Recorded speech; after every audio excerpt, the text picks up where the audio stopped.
এবার আওয়ামী লীগের নিষিদ্ধ প্রত্যাহার করার নির্দেশ দিলেন প্রধানমন্ত্রী তারেক রহমান। বাংলাদেশ জাতীয়তাবাদী দলের বিএনপির ভারপ্রাপ্ত চেয়ারম্যান প্রধানমন্ত্রী তারেক রহমান আজ একটি অভূতপূর্ব সরাসরি নির্দেশ দিয়ে দেশ জুড়ে ব্যাপক আলোড়ন সৃষ্টি করেছেন। তিনি স্পষ্ট ভাষায় বলেছেন, আওয়ামী লীগের নিষিদ্ধ প্রত্যাহার করার নির্দেশ দিলাম।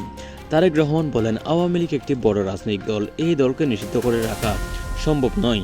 আমি প্রধানমন্ত্রী হিসেবে সরাসরি নির্দেশ দিচ্ছি, আওয়ামী লীগের উপর আরোপিত সকল নিষেধাজ্ঞা অবিলম্বে প্রত্যাহার করা হোক।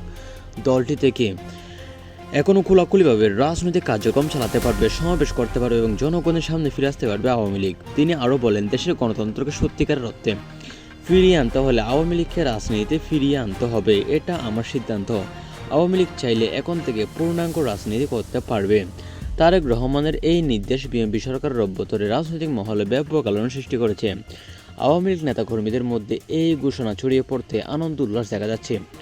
অনেকে এটাকে গণতন্ত্রের বড় বিজয় বলে অবহিত করেছেন। সামাজিক যোগাযোগ মাধ্যমে নেটিজনদের মধ্যে তুমুল আলোচনা চলছে। কেউ কেউ এটাকে জাতীয় ঐক্যের পথ বলছেন, আবার কেউ কেউ এটি রাজনৈতিক কৌশল হিসেবে দেখছেন।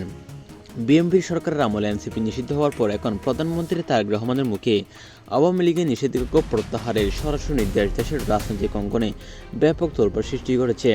এই নির্দেশ কবে থেকে কার্যকর হবে এবং এর ফলে কী নতুন রাজনৈতিক সমীকরণ তৈরি হবে তা এখন সময় বলে দিবে।